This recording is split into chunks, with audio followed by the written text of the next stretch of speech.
Hey, yo, it's me, Pops Fan Marmalade, and you're watching the Comics Related Madness Network. Uh-huh. So come get some. CromCon. CromCon. Hi, this is Tim TK, host of That Silverline Show on Tuesday. Join us at 11 p.m. Eastern, 8 p.m. Pacific every Tuesday night as we discuss pop culture and the joys of making comics. And I'm Scott Wakefield, host of Silverline's Wednesday Wham, where we talk about comic books and all kinds of great storytelling, sometimes with incredible guests. And we want you to join us Wednesday nights from 8 to 9 p.m. Eastern. We'll see you there. I'm Roland Mann, and I host Silverline's Silver Sunday. Join me every Sunday at 8 p.m. Eastern as we make mine Silverline.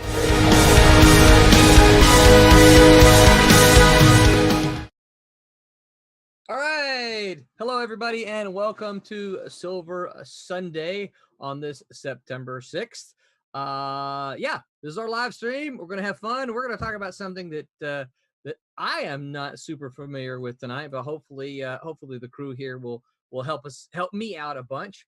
So we're gonna have some fun, and we're gonna talk about comic toys tonight. I am Roland Mann. I am the writer of Cat and Mouse and Trumps, and I am kind of the chief wrangler of this gaggle we call Silverline. They keep me up late at night, but it's something I enjoy very much. And first on Murderer's Row here, we're just going to go as I see them. I'm not sure if you see them the same way. I guess I can go check. Is Curtis. Curtis, tell everybody who you are. I am Curtis Fujita. I'm the creative director at Silverline, the editor on the Kayla series, and I'm also an artist with experience in comic books, video games, and animation. So that's me. Sweet. And Curtis, I always have to remind you this. Curtis is working on his own project that is still a ways off to do. He's working on it now, but he is in the early stages of assembling his story and characters and all that stuff. And just from what I know, it's exciting, and you're all gonna love it. So we're anxious to see that come to fruition, Curtis. Thank you. Next on Murderer's Row is Barb. Barb, tell everybody who you are. My name is Barb Kelberg. I am the creator, co-writer, inker, and colorist for Divinity. And I am the inker, which I'm working on right now. I'm inking. I am the inker for Cat and Mouse, and I am the CFO for Silverline. That's right. Many hats. Many hats. Pete, coming to us from across the pond. Tell people who you are. Just the one hat. I'm just a penciler. You can see me penciling in one of these corners somewhere, one of these boxes. So I'm the penciler on what we're calling Cat and Mouse. No, not Cat and Mouse. Not Cat and Mouse. It's like, I didn't know that. I've just penciled the cover for that, and I'm like, that's what I've done. No, I'm the pencil on what we're calling Champion of Miss Fury. Yep. That's it. That's all. Right. Hate following Barb. Barb does all these many things. All these titles. You know what? I just do one thing. I'll have to consider that next week, Pete, and introduce you first. Yeah, thanks. We're gonna have to get a shirt. Go first. Top of the bill.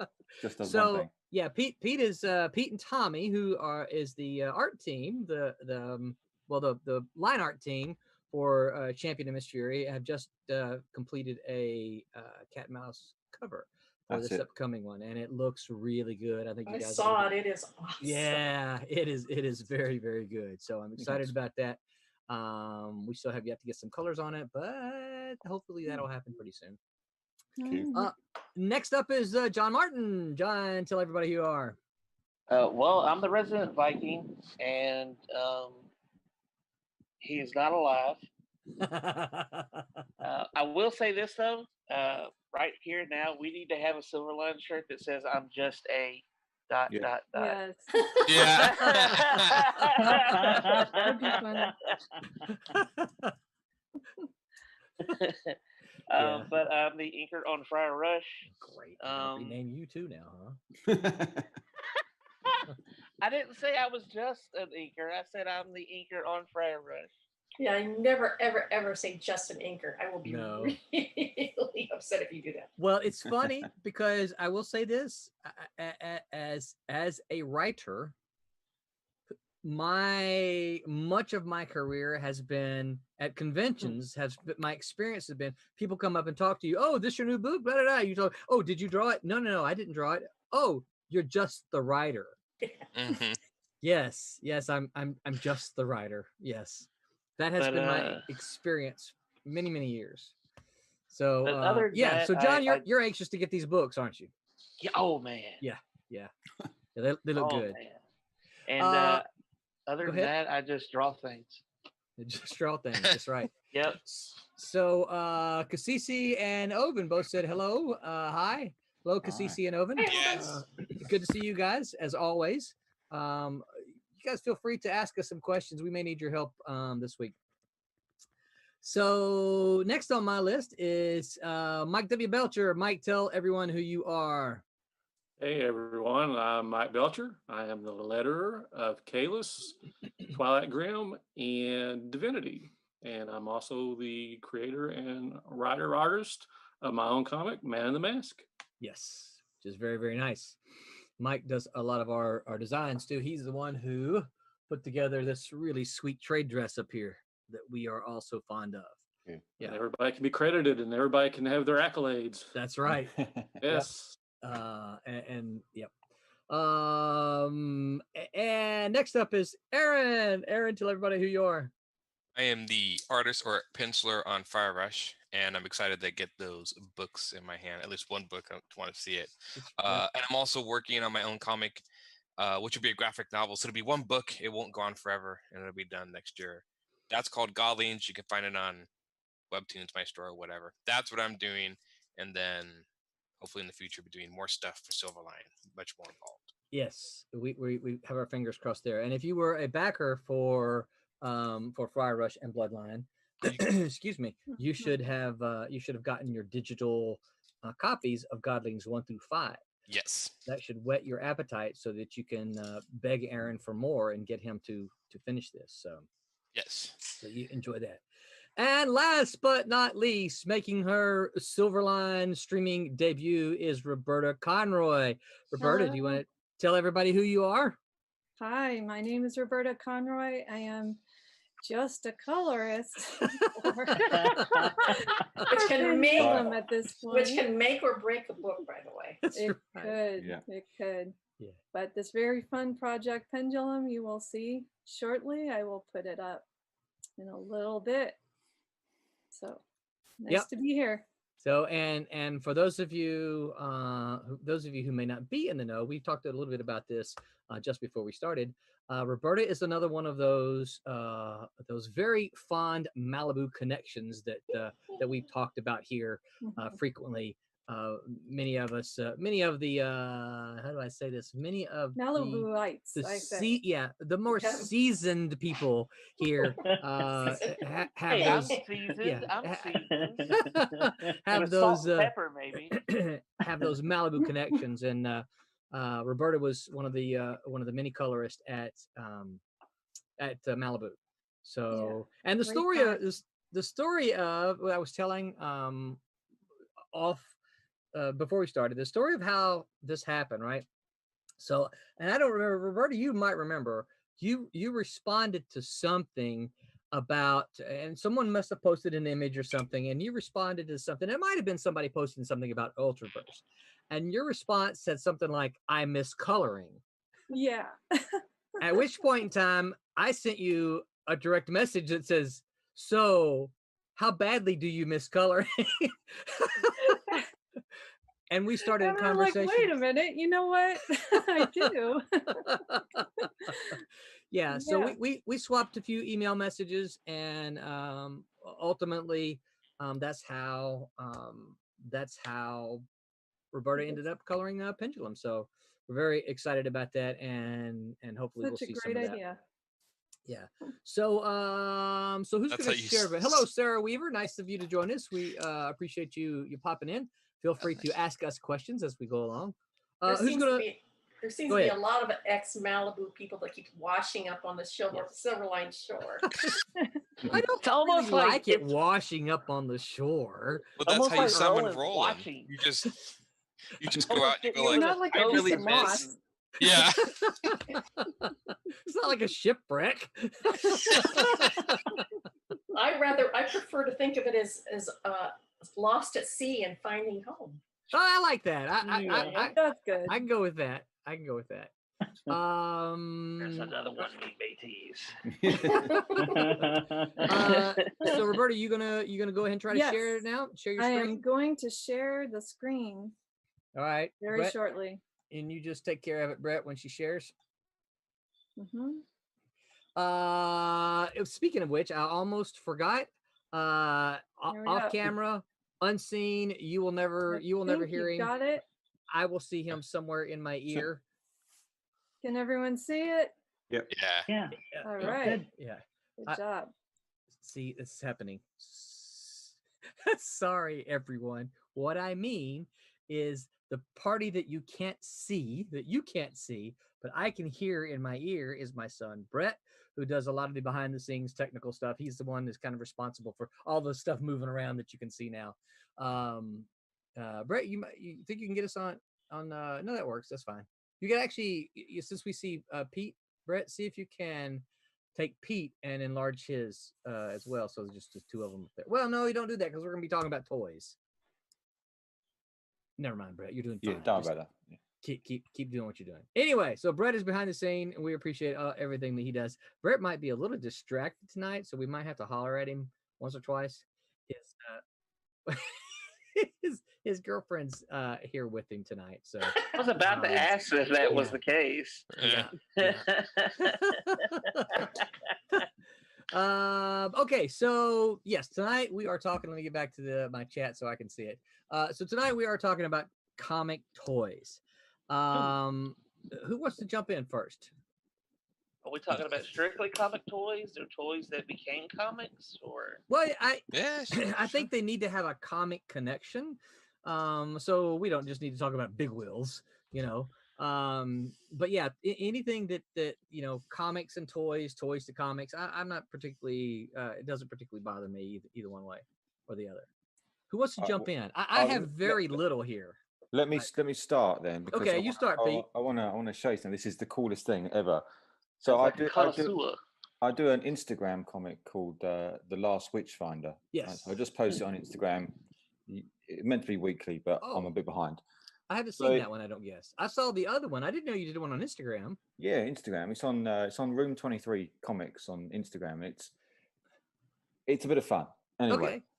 I'll look it up. Someone. Well, my friend actually made me my own. Oh, let me turn this off. Hang on a second. You can't see it if I turn the virtual background. It was invisible. Yeah, that's a lot more plain. So he made my last Witchfinder action figure. Sweet. Nice. That's the first time I've ever had my character as an action figure. And it pops out, Yeah. and there's the witch as well. She's in there. What the heck? So, Wow. yeah, he's and it all slides out, and you can see him.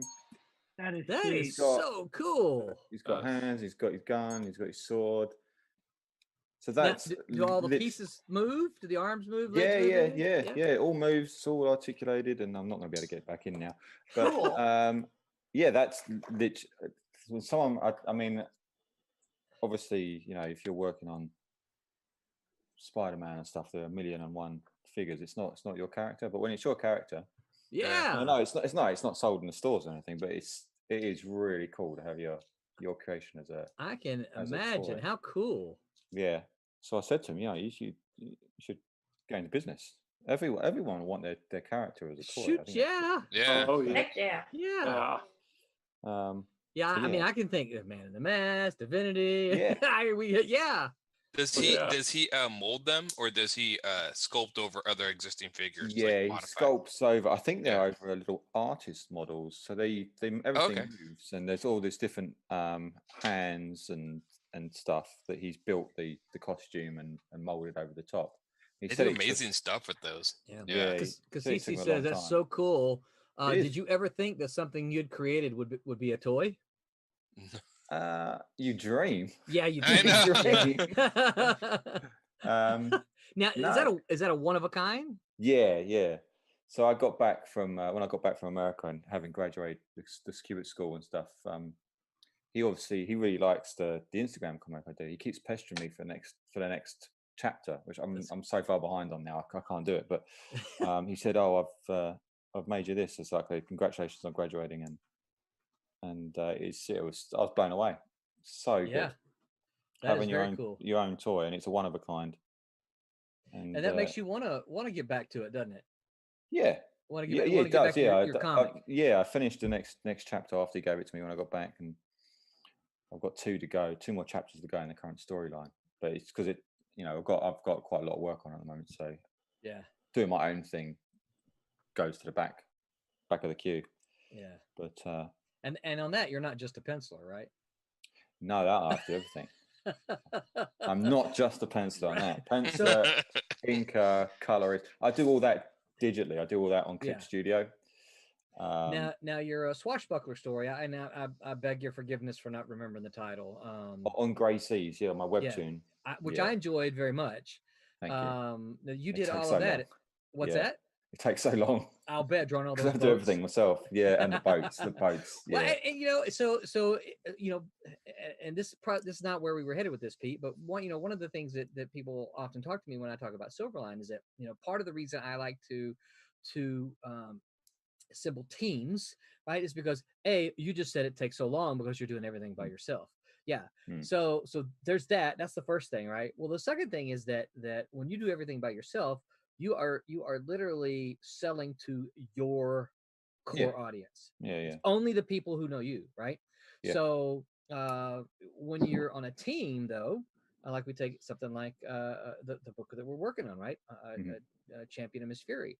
There's going to be my circles, your circles, Tommy's circles, the colorist circles, right? Yeah. There's going to be a multitude of circles, and personally, I like that because for Silverline as a small company, that helps expand the potential reach. Yeah. And that's why I created this Room 23 comics, because I can put it on there, and it's not just me. And then for other people, I've said to other guys, if they want to make a weekly comic or a small little Instagram comic, and we put it on the Room 23, I won't have any ownership of the characters, but then you're reaching the people that follow me, and I'm reaching the people that follow. So I'm trying to get more and more people involved. So if anyone out there wants to do a little comic, as long as it's not going to get me banned or red flagged on Instagram. Well, that's out of the question now. I guess John's out. Get in touch. We'll just post it up there, and hopefully you'll reach some more people.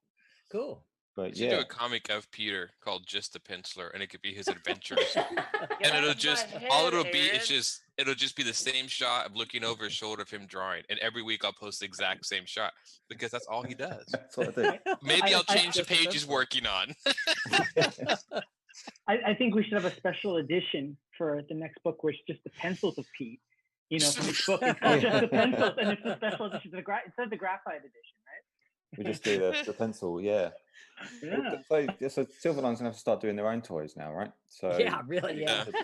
That's the next step. But like you're talking about how it's so cool for you to have that. I mean, just even thinking about that is cool to think about. Hey, Silverline's got some. Hey, there's some Divinity. There's some Twilight Grim. That's cool to think about. Yeah, definitely. Yeah, it'd be so cool. Yes, I know that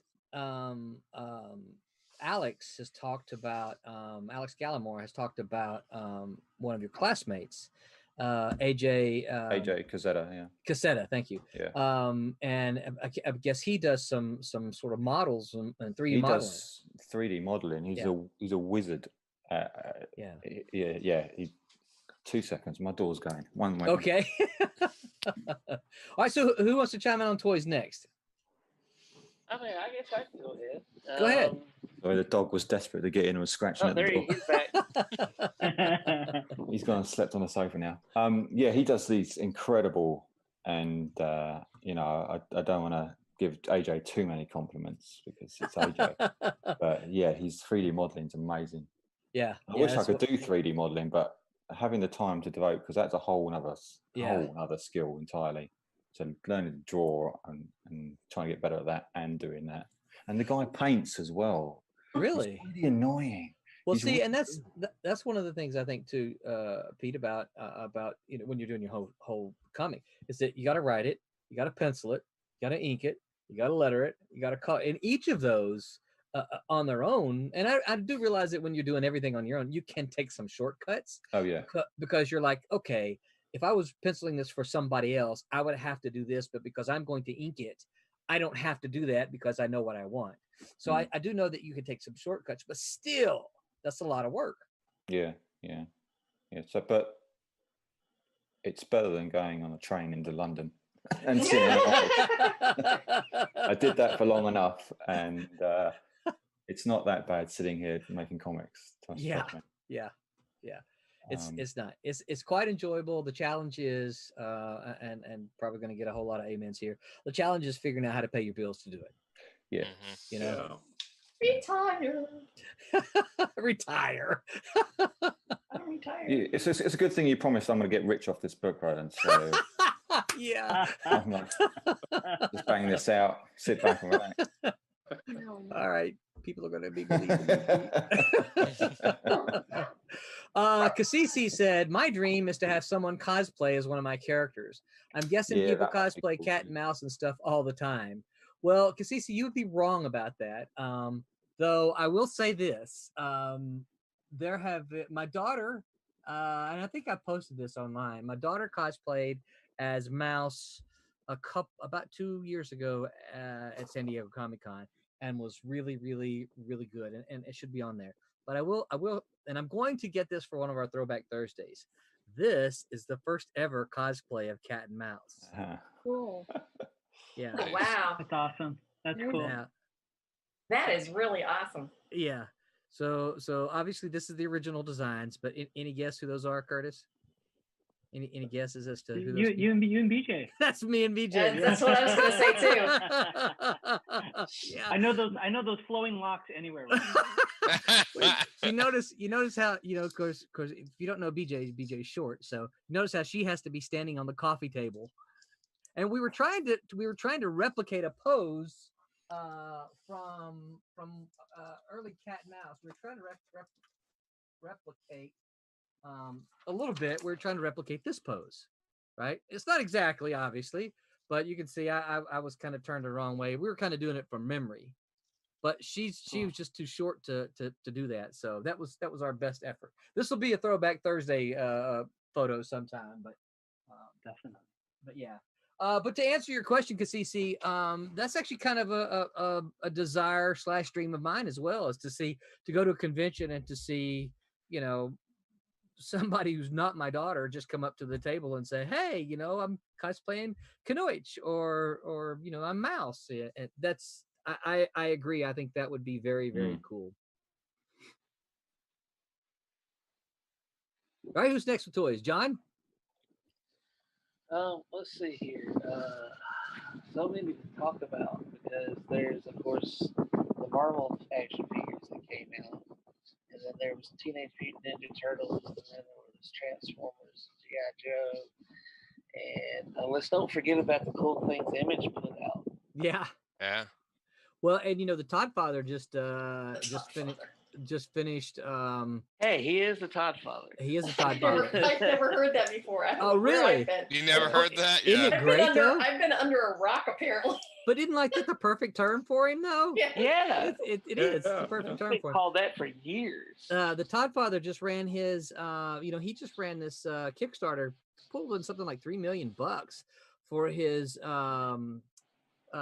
He reissued the Spawn toy. Yeah, the first one. Yeah, Awesome. and so he is single-handedly saving the DC toy line. Oh, I didn't know. What's he doing for? I didn't know this. What's he doing? He's doing action figures for DC now. Comics. Yeah, he's been doing it for not even a year. Has it been? He's only put out two runs so far. Yeah, 2 runs. Yeah. Yeah, you can see him. They sell them at Target and all that, all those type of stores. Single-handedly, the best figures that for DC that has ever been put out. $3.4 million did his Kickstarter brought. Jesus. Yeah, the original Spawn action figure and comic remastered. So he remastered both the comic and the action figure, I think. But yeah, 23, almost 24,000 backers. Yes, because I wish I could have backed that one. Yeah. So yeah, so John, you have any toys to show? I don't. Well, I don't. so All I let me- have. Actually, no. Wait. Technically, I do. Technically, I do. But it's not Right. a comic toy. But it's still a Todd toy. So does that count?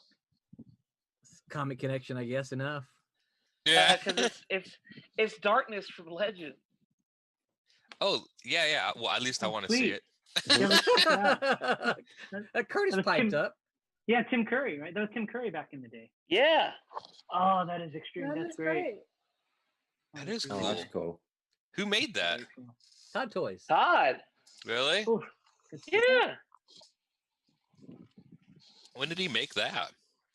Gosh, it was the same time he did the Predators and the Big Alien Queen and stuff like that. It's Oh, part of his yeah. movie Maniacs Violator. line.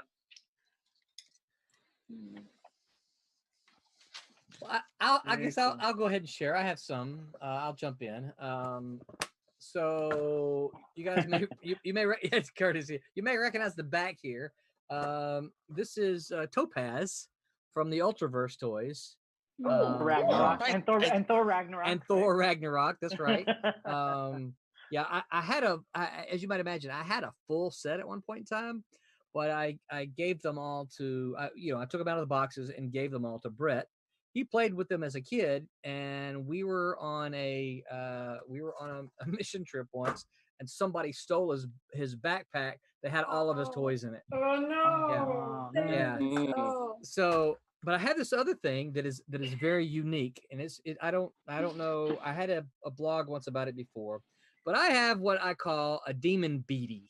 Okay, so I was doing when I was doing shows in the late '90s. You guys might remember the Beanie Babies. You remember Oh, yeah. those?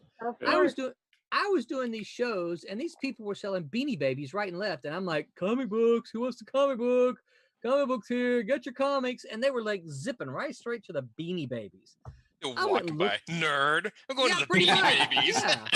And so, so I just, I sit there and watch these people buying all these Beanie Babies right and left. I'm like, what the heck? It's a stupid thing stuffed with beans.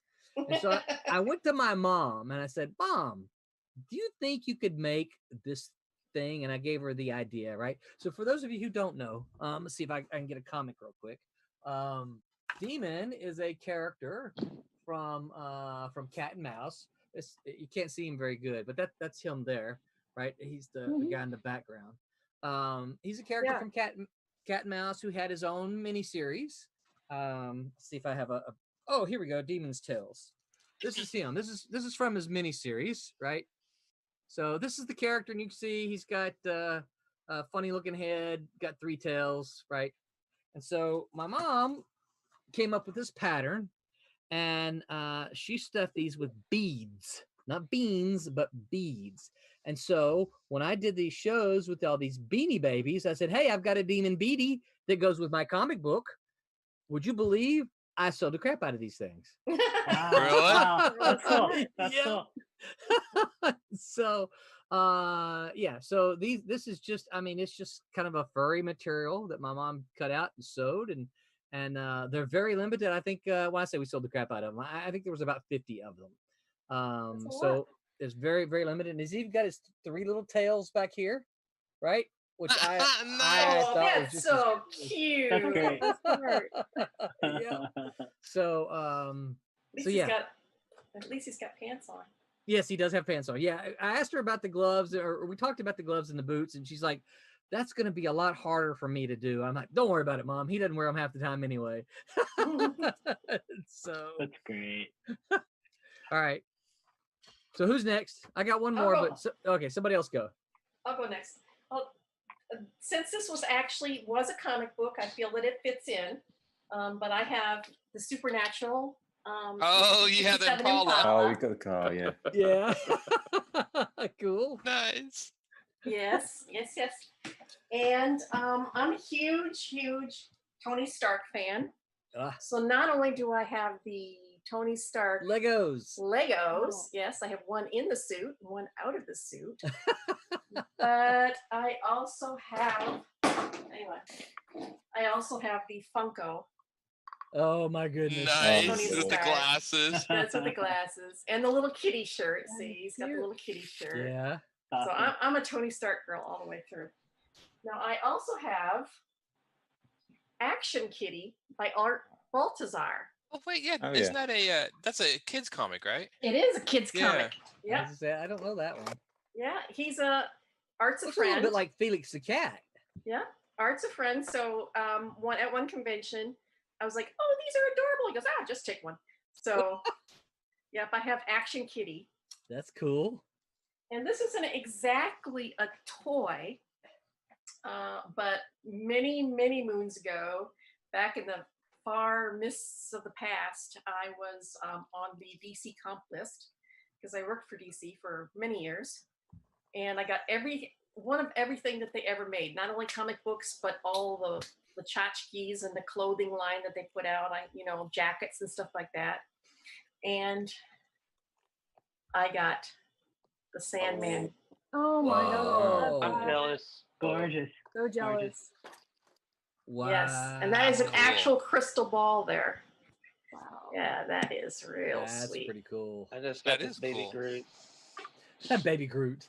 So it's funny that you mentioned Funko Pops. I don't know if he's still listening or not, but Kasisi actually either he worked for Funko.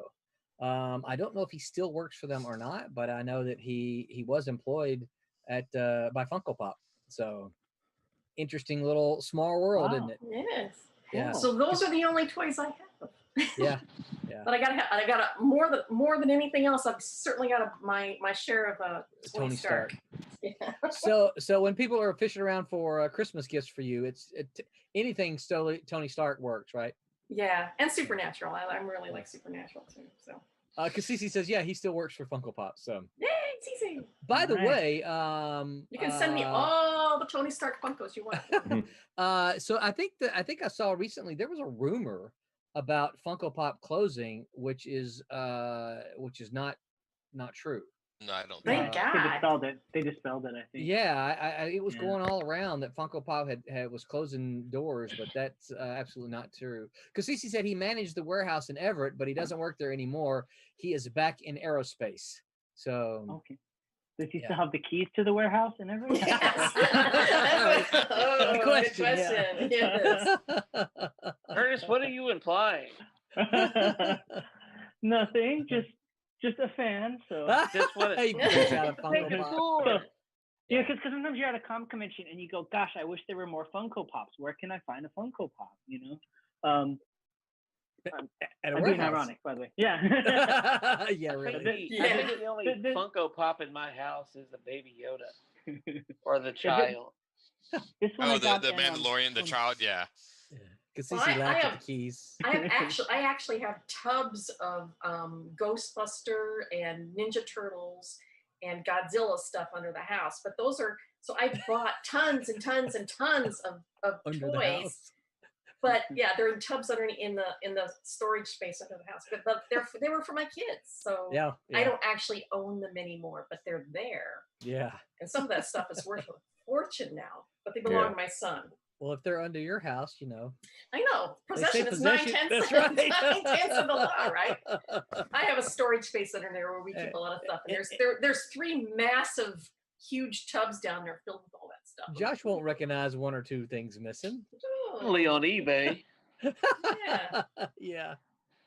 All right. Who's next? Mike?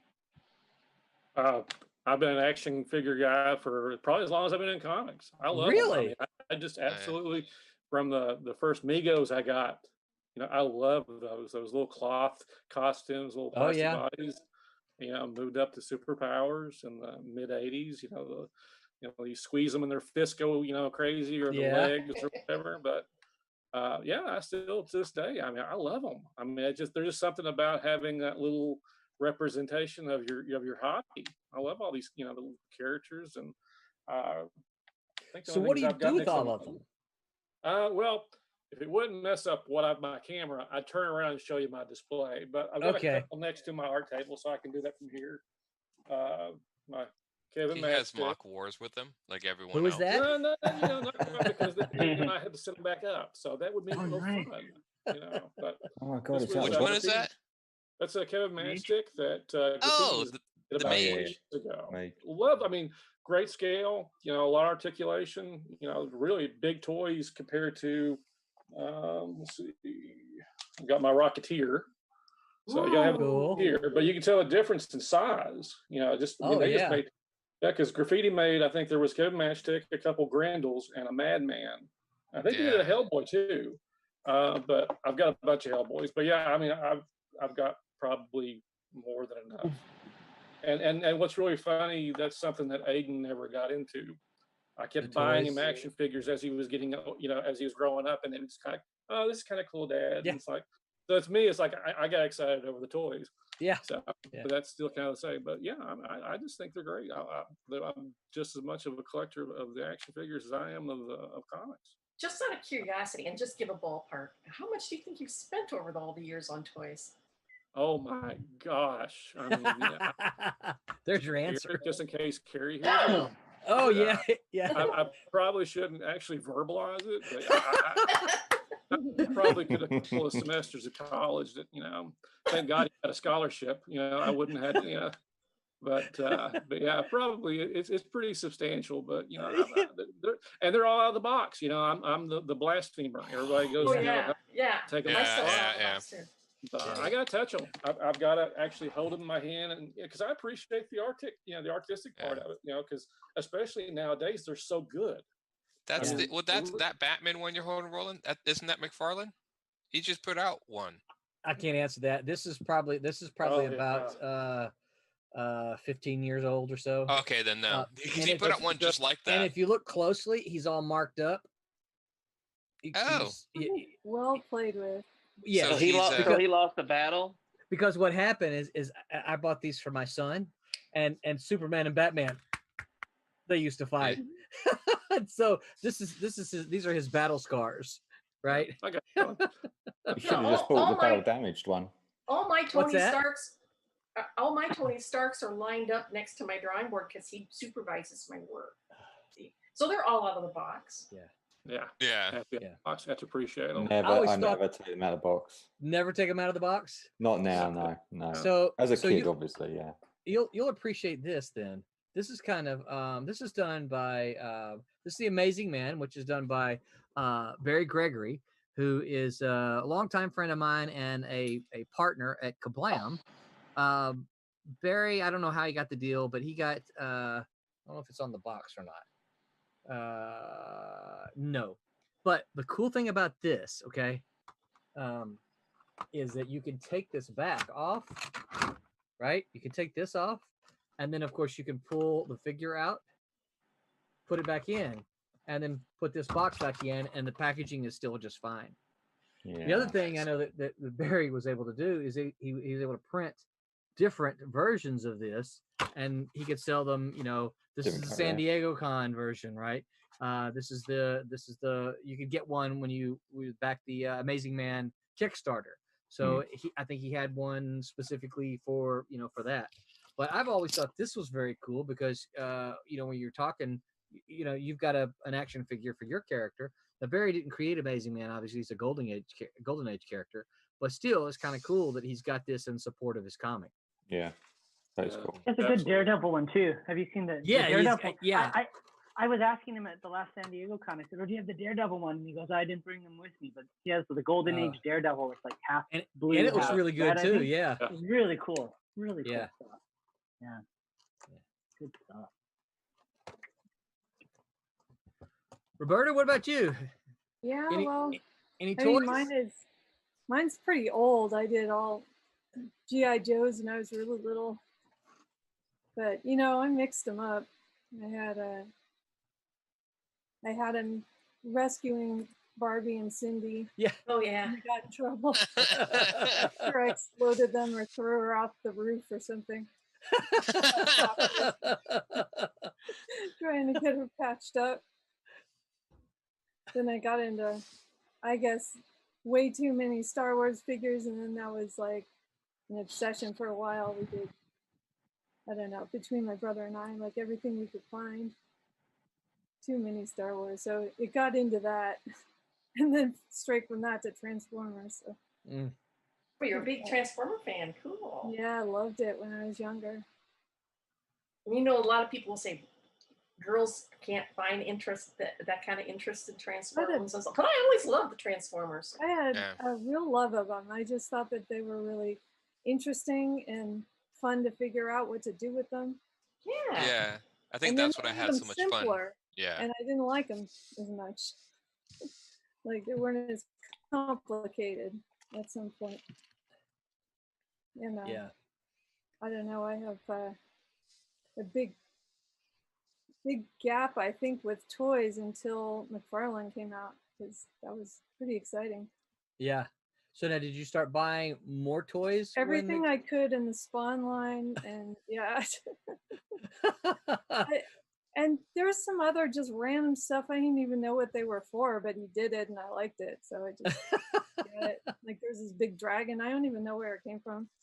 See, that's really Oh, he brand did a whole loyalty. dragon line. He did a whole dragon line.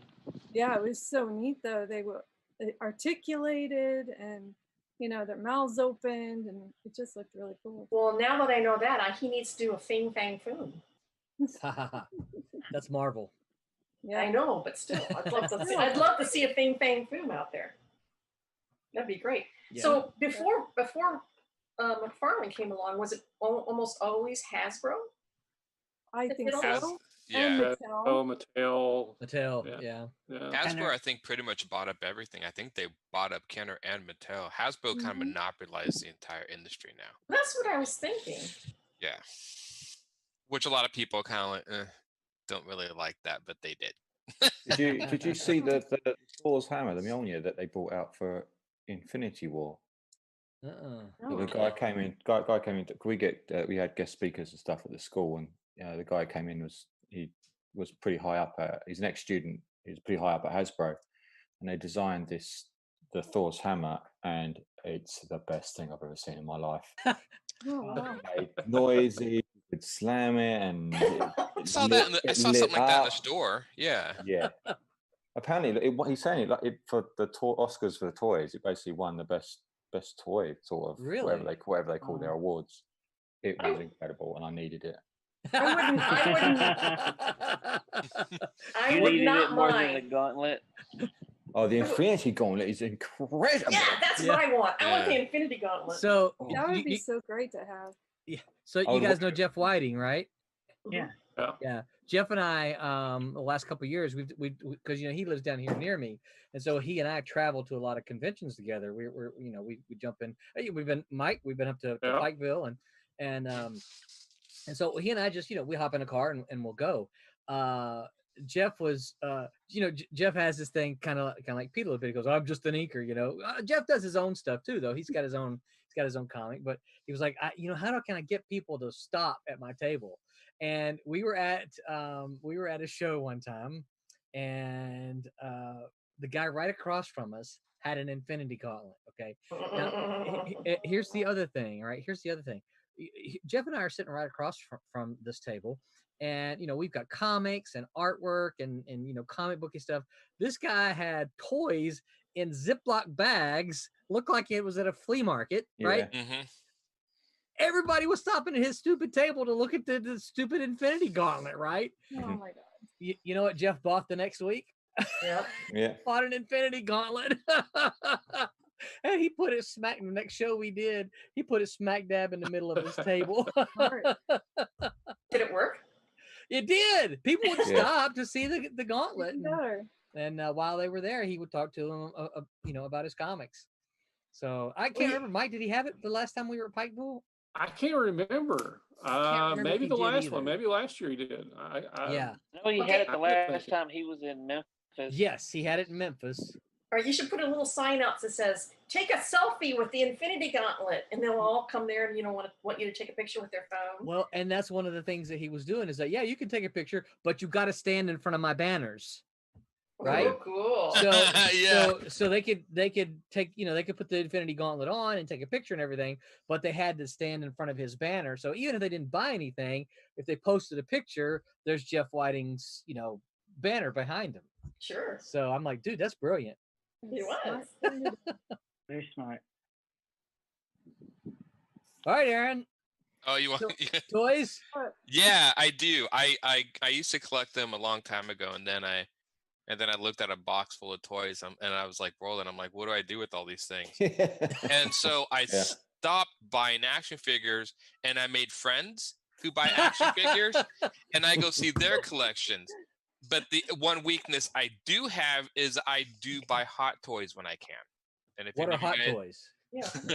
You get Expensive action figures. Yes, very expensive. So I I mean, can show you down in Mississippi. If something's hot, it's stolen. Yeah, let me see. Here's a Batman. That looks that expensive. is from the Arkham. I didn't get his face. That's the Arkham Asylum game, and that was one of my favorites. And I can show you the other one, which is Dredd. Wow. Oh, cool. Really cool. Because I'm a huge Judge Dredd fan. And then my favorite superhero of all time, the one that I can never get enough of, is I do have my Wonder Woman. Wow. And she has, and these are all posable too, so they all move.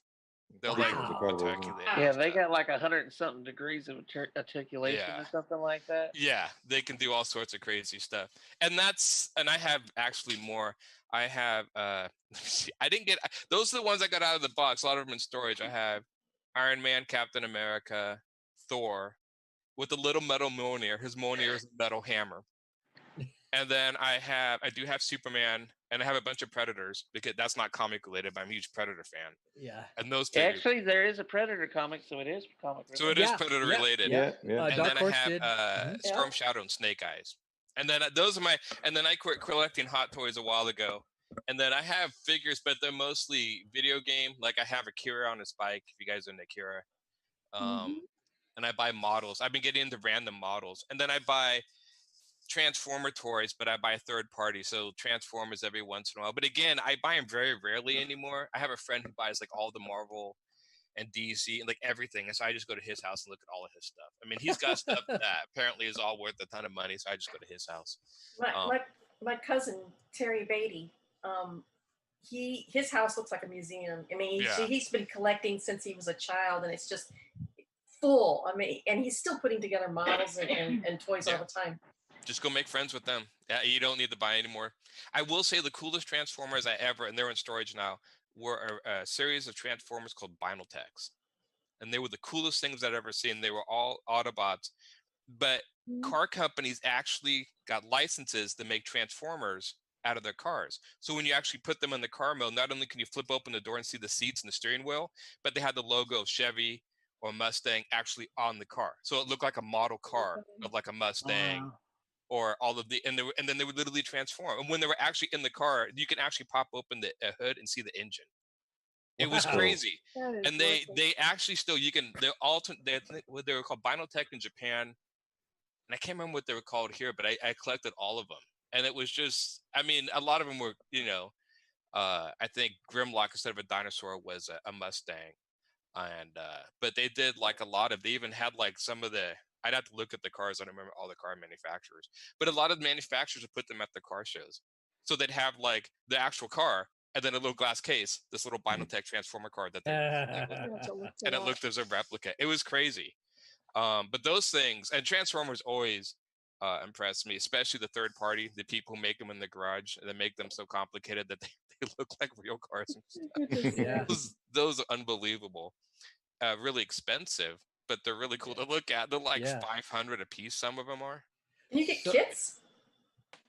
No, they're actually complete Transformers. They're not kits. Yeah. Jesus. You gotta be really dedicated to do that. Yeah. And they sell. I mean, they sell a ton of they have a lot of the ones make the Transformers, so when they turn into the characters, they look cartoon accurate, like they look literally cartoon accurate, and Wow. and the figures, and I'm like, that's pretty crazy. Of course, I don't buy these. I just go online. You can watch people transform them. Takes like 20 minutes for them to go through and like turn them into it.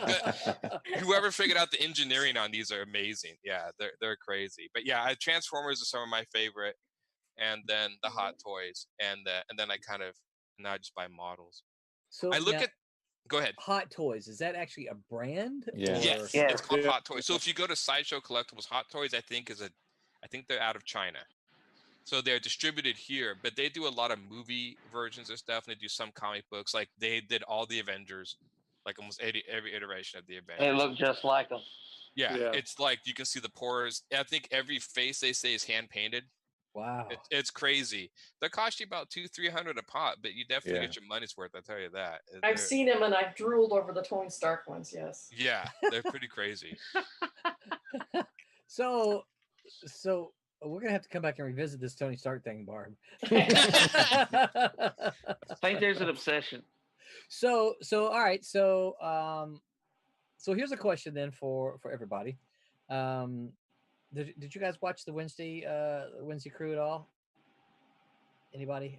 Yeah. No, I when they missed talked it. about this? No. What's the what? What's that? I didn't hear you. I said, did anybody watch the Wednesday crew at all? Oh. So might not be clear to Roberta. So No, I got it. Okay, all right. So I watched most of it on playback, and I watched some of it live, and then some of it on playback. John Medic went nuts. Dude has toys coming out the wazoo. And he even said if he had time, he'd have done a PowerPoint presentation, and it was Curtis is like my man. It was yeah. Oh, Curtis, you would have enjoyed it. But yeah, so it's kind of funny because I was talking about this with my family earlier, and I'm like, yeah, I don't really know what to expect from you guys, because I'm like, I don't know if you do toys or not. I don't really. I mean, it's hard not to get any when you're into comics, but I never really did them. But here's the question for you. Now in 2020, looking back on your life, however long it may have been, what toy did you have that and let's kind of keep them with geeky comic toys, not like a what's the little bouncy thing? Crap, I can't put your feet on it. It's a pogo stick. Not like a pogo stick, right? But let's talk about kind of geeky toys. What one toy did you have that you wish you still had now, for whatever reason, financial or just sentimentality or whatever? What one toy did you have that you still wish you had? Well, I still have this one. And because Barbie was a comic book from Marvel, and I worked on it. And you worked on it? I do have my original Barbie, and it's a 1959 model, which is the year it came out. Wow. Yeah. Wow. Yes. So how much is that worth then? I don't know. I have no idea how much it's worth, but yeah, I still have her, and she's in fairly good shape. I think she's missing a pinky.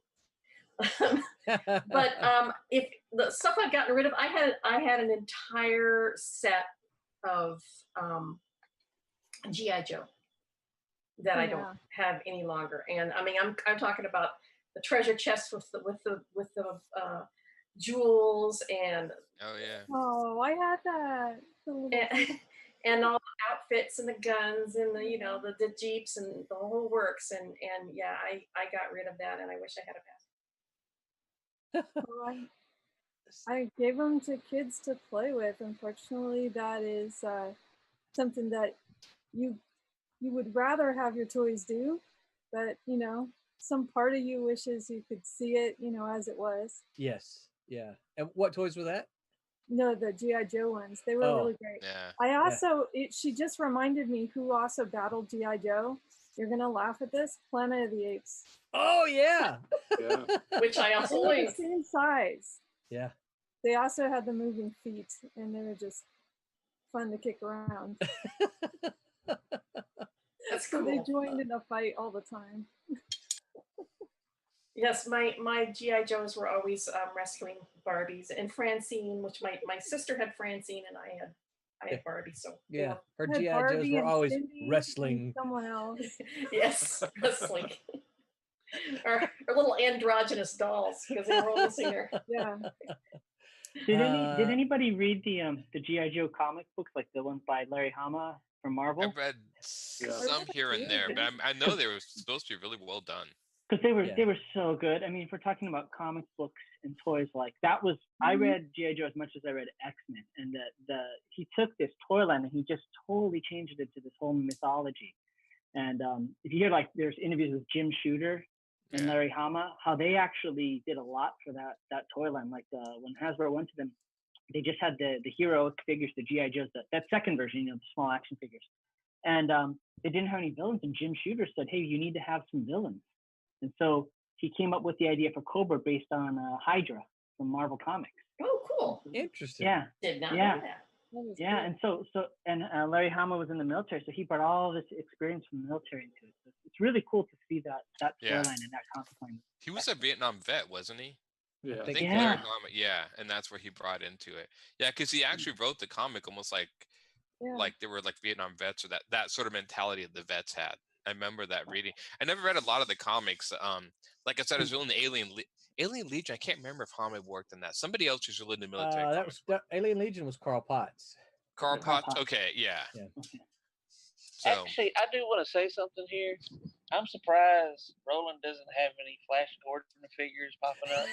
Yeah, I know. Because they do exist. Yeah. Well, I have a Flash Gordon action figure story real quick, if you guys got a second, from Comic-Con. Of course. I took my wife to Comic-Con the first time, and she was totally uninitiated into the whole fandom, to the point where when we got on the bus to go from the hotel to Comic-Con, there was one guy in cosplay, and she looked over at me like, "Oh my gosh, I'm so embarrassed for him," and I had to tell her, like, you've seen nothing yet. Yeah, you've seen nothing yet. So we got there, and I really wanted to get this special edition Flashpoint action figure of Reverse Flash, or Zoom, And I was trying to explain to her, it's Flash, and she goes, "You mean Flash Gordon?" And I said, "No, there's a difference." She goes, "It's all the same thing." I go, "No, it's different." And she goes, "Yeah." She goes, "So you want to pick up this Flash Gordon doll?" I said, "No, it's not a doll. It's a figure, right? There's a big difference."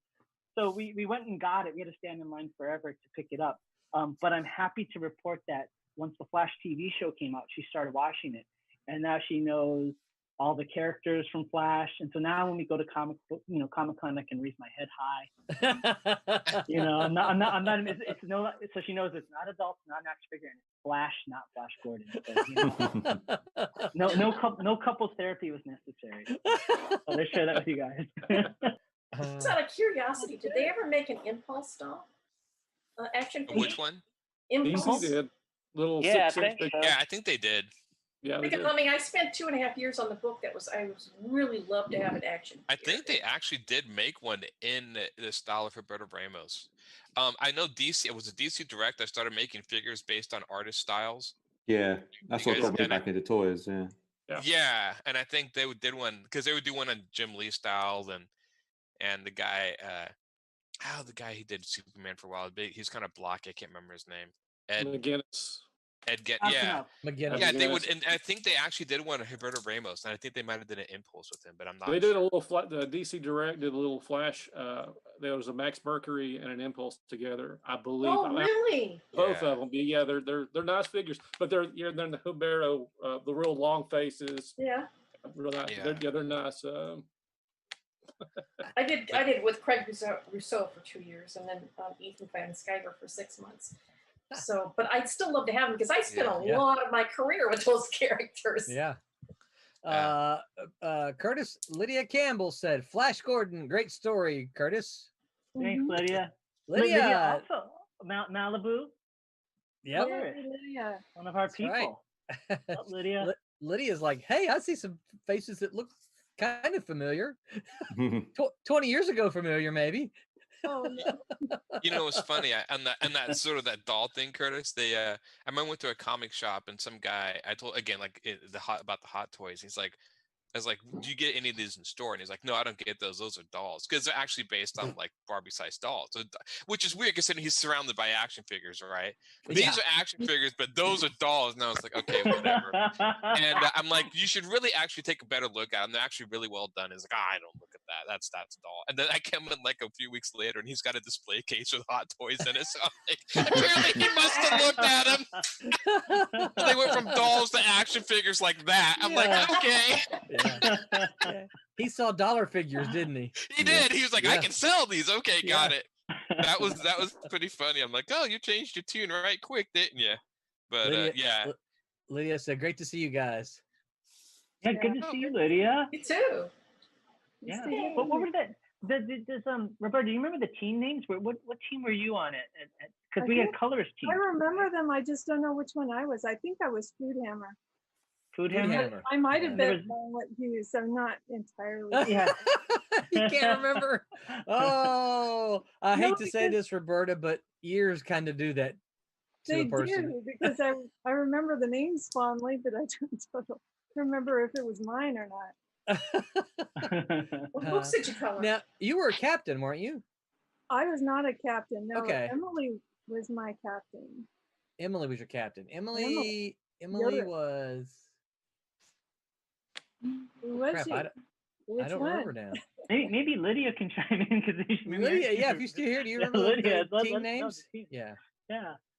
Yeah, and part of I don't know if you know the reason behind that, but part of the reason behind the team names is because we were trying to figure out how to credit the teams, and because the teams were made up 5 people, we couldn't really say colors so we just said, okay, well let's get a team name, and then that team represents. That made a lot of sense, and I love that it's in there. I actually saw my name in print, and I was jumping up and down in a comic book store. Yeah. Tommy says, good evening, everybody. Sorry I'm late to the show. It's all right, Tommy. We know you're here. Hey, Tommy.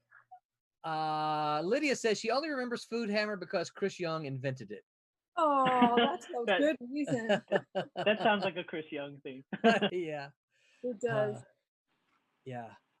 We had some really interesting names of the teams, and there was so many colorists at one point in time. Yeah, you had a extra shift that you added. Yeah, there was they would keep those computers running at least a segment of them 24 hours a day. Wow. There at one point in time. Yeah. It was. And the side quest discs, if you remember the side quest. The side quest disc, yeah. It was probably like, if we were lucky, 1 meg. I don't even know what it was back then. But I don't remember. 34? 88. 34 meg. It was like Lydia's thinking maybe Violent Hughes was the team name. I'm thinking.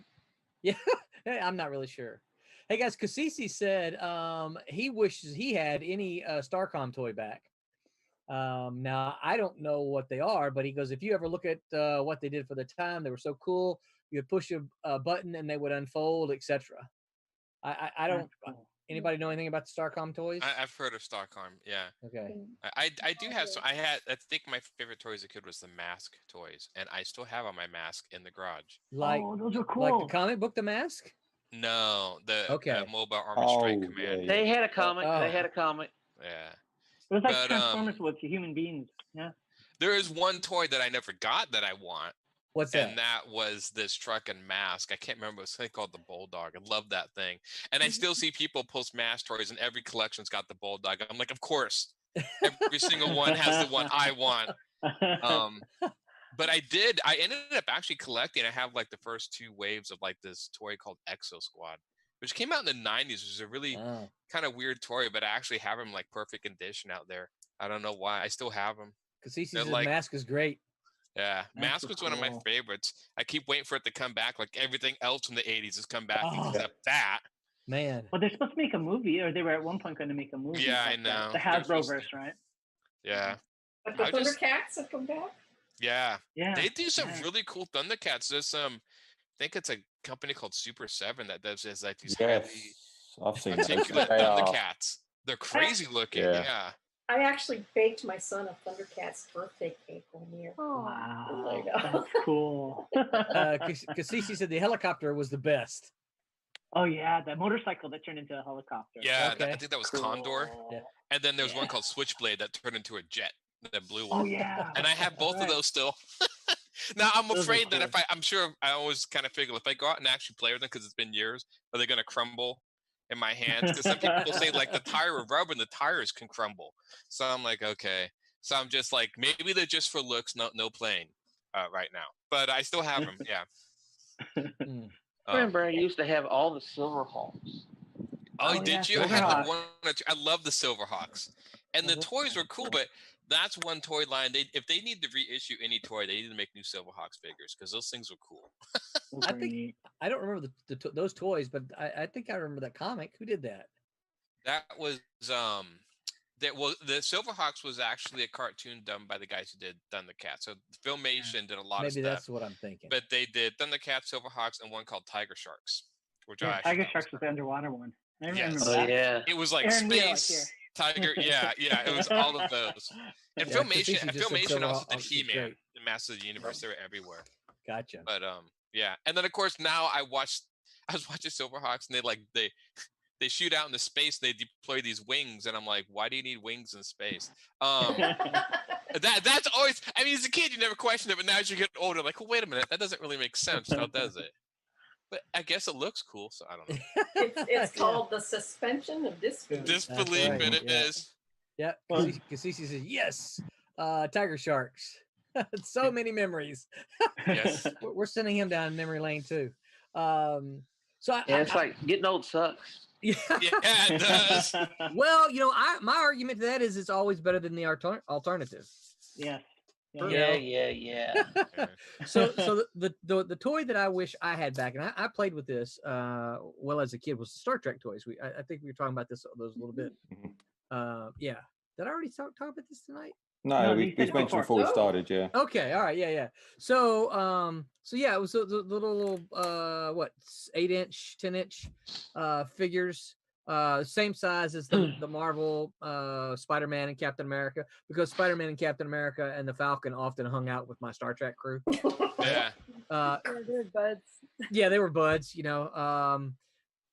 That was Mego, wasn't it? Wasn't that the Yeah, I name of think the- so. Yeah. But I'll Mego, tell yeah. you what, I often had, because I was a huge fan of the Invaders. So I also had a Human Torch, but I took Spock and took all of the cloth clothes off, and he became Submariner for me. Oh, that'll totally work with the ears and everything. It does work. Yeah. I'm glad that was where you went with that. So yeah, I had Captain America, Submariner, and the Torch, and they were my invaders. And did you ever set the torch on fire? No, I never did. No, because he had, his was a cloth, right? Yeah. His costume was cloth, and it was all painted flames on there. Yeah. But I think that's the one thing that I wish I had back, that if I could get it back, I would like to have back. Now it was in crappy shape. I mean my the teleporter, the bridge, right? That had a little traveling case and you could fold it out. I mean, that thing had tape on it because it was literally falling apart. Again, it was well played with. I took this thing outside with me and I played. I know if you've heard me talk about reading before, I always just wanted to play outside, and this is what I did. I just took this stuff outside and I just played outside with them. But Did you yeah, ever- Oh, I'm sorry. Go ahead. no, I was just because that's the one that I kind of wish I had back. I guess it's There more was- than one, but that's kind of the group that I wish I had back.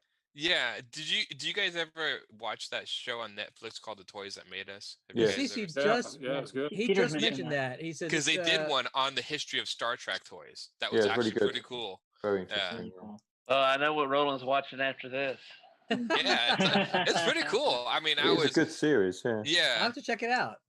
They Yeah, do. a It's lot of- pretty. I think there's like 8 episodes, and they cover from G.I. Yeah. Joe. Barbie was one. The Transformers. history where Barbie comes from is fascinating. Oh, I skipped that one. If you know the history of like the original doll. I was like, okay, that's a little. And then they did one on Hello Kitty that was fascinating too. Stuff I never known about any of this stuff. So yeah, Well, I think they did the Turtles. when I was a little girl, I always thought because Barbie came out the year that I was born, and my name is Barbara, so I'm like, oh, it's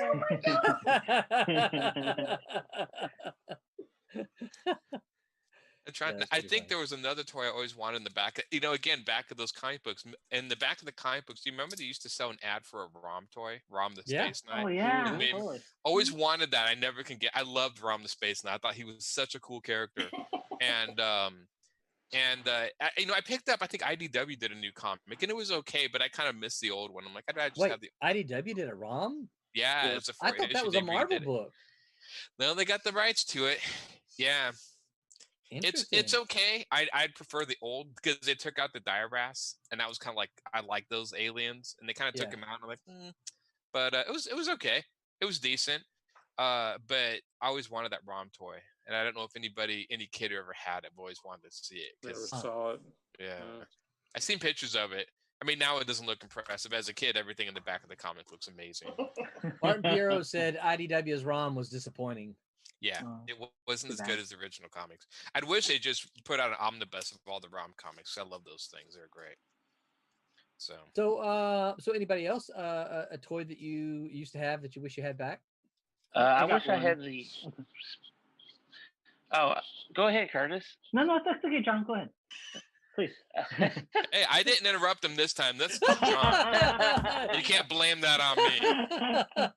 I was actually going to say the original, the first line of Spawn figures because I had them all, and oh yeah, I guess my mother got rid of them when I got older. I remember they had Dr. Roberta. Yes. That'd be nice. I don't know. I remember they had the like Spawn Dragster and stuff. Really weird stuff. Yeah. I even had the Spawn, the big, what was he, like 10, 12 inches tall, sitting on the throne looking at a skull. Oh yeah. Yeah, That's the one that Todd. Is that the one that Todd reissued? No, that's not. No. Okay. No, it was the first one, the first Spawn figure he reissued. Okay. I wonder how many of us lost our toys because we grew up and our parents or our mom said, "Oh, she doesn't need this anymore. Time's out." Yeah, 75% of our Star Wars toys. I tell my mum that I'm she sure it's cost- like cost $3. us tens of thousands. What's that, Pete? I tell my mum she's cost us thousands upon thousands by throwing away my toys. And you see, that's why all my kids' toys are in tubs under the house because I Yeah. did not throw them away. Because you know. I you see. know. Yeah. Peter's all like, we could have been studying ourselves on our own island Because right now. I go around the convention floor and I see these toys and they're selling for like $5,000 and $6,000. I'm like, well, I mean, You're like, had that. I mean, I've never had any I never really had Star Wars toys, but yeah, I had Thundercats. Yeah. Man, and He-Man. And He-Man. I had a few Pete, are you not a Star Wars guy, Pete? Oh no, I love Star Wars, but okay, all right. but I never had that. I mean, the really early stuff. I don't think I would have had. Gotcha. That's the stuff that goes. Yeah, I with was a big He-Man He-Man. too. Yeah. I guess I actually wish I could have some of my He-Man toys back. I guess to answer that question, Roland, Yeah. it'd be some of my He-Man because my mom was throwing all my toys. Like, is any you want to keep? And I'm like, I want to keep my mass toys, and that was it. And now I go back, I'm like, because you can't say all of it because she's not gonna do that.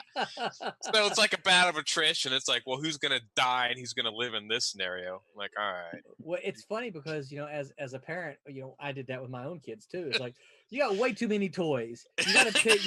You got to pick something. Shame on you, Roland. And you make them get rid of something. What's that? Yeah. So how could you? I know it. My son had these Bakugans. Do y'all remember those? The Bakugans? Mm-hmm. Yeah, wouldn't they the little balls? Little balls that they would go. Oh, pop, yeah, And you'd they roll pop them and up, they pop open. And he wanted those. He wanted those, and he wanted those, and we got him this whole set and got him extra Bakugans. Ask me how many times he played with that stupid thing. None. No, how many times, Brett? None. I didn't have any friends to play Bakugans He didn't have any with. friends. And actually, what's funny because he did say that at the time. He goes, "I don't have anybody to play this with." But we held on those things for a long time, and finally we're like, dude, you never use these. We're gonna get rid of them and make room for something else. Martin says they tried to mix. He's talking about ROM again. He goes, they tried to mix ROM with Transformers and GI Joe. They tried to connect all the Hasbro, so it was like GI Joe, Transformers, Mask, ROM, So they tried to make like a cohesive universe. Yeah, and they actually wanted to do that with the movies. They were trying to. There was at one point talk of doing this entire Hasbro connected universe, but I think that all failed after GI Joes didn't do well. Thank God, I think that would have been a disaster. Yeah, I don't think it would have worked. But I know that IDW, that was their plan for a long time. Yeah. Huh. Anybody else toy that you had? Yeah. You wish you? Yeah. Okay, Curtis. Yeah, it's kind of obscure, but there was this Japanese superhero show in the 70s called Kikaida, and Kikaida was like insane. It was this guy who was an android, but he disguised himself as a human being, and he wore jean bell bottoms. And whenever he'd show up, he would pull out this. The villains would be like attacking people, and then he'd pull out an acoustical guitar, and you'd hear this acoustical guitar in the background. And they go, "Oh my God, it's Kikaida!" And he'd play this acoustical song, and then he'd jump in there and do 3 somersaults, and he'd transform into this robot warrior. It was, and if you're from Hawaii around that time, which is where I'm from, it was insane. All the islands of Hawaii were like obsessed with the show, and they had these action figures. It was actually more like a doll. I hate to say it, than an action figure of Kikaida, and it was really cool. And I played with it until like the limbs broke off. So anybody listening, if you know what I'm talking about, get at me. I'll see what I can do to make it happen. That was like I was a big fan of Robotech growing up, but Robotech was more models. Any sort of model toy I got of Robotech would disintegrate before me. I got like a little cyclone. I'm like, this is great. This is But now that I'm older, I have Masterpiece Robotech toys that are on display. That's my other guilty pleasure, especially when I look overseas. How much are these? Way too much for me. We will not disclose. Yeah. Well, so I mean, this is something that I learned, what via Malibu. You can if you buy these things, deduct them from your taxes, write them off. Yeah, of course. Barb's like, what? What? I have another reason to buy of all stuff? people, you should have known that. Yeah, it becomes research for you. Research for. Yep. That's right. Yeah, I will tell you. For those of you who, and Lydia may remember this as well if she's still listening. Those of you who remember Tom Mason. Mm-hmm. Okay, so I'm from Mississippi, which really doesn't have much in the way of hillbillies, but that's what Tom used to call me all the time. Anytime I would say something that wasn't, it was kind of silly, he'd say, "You hillbilly, you don't know."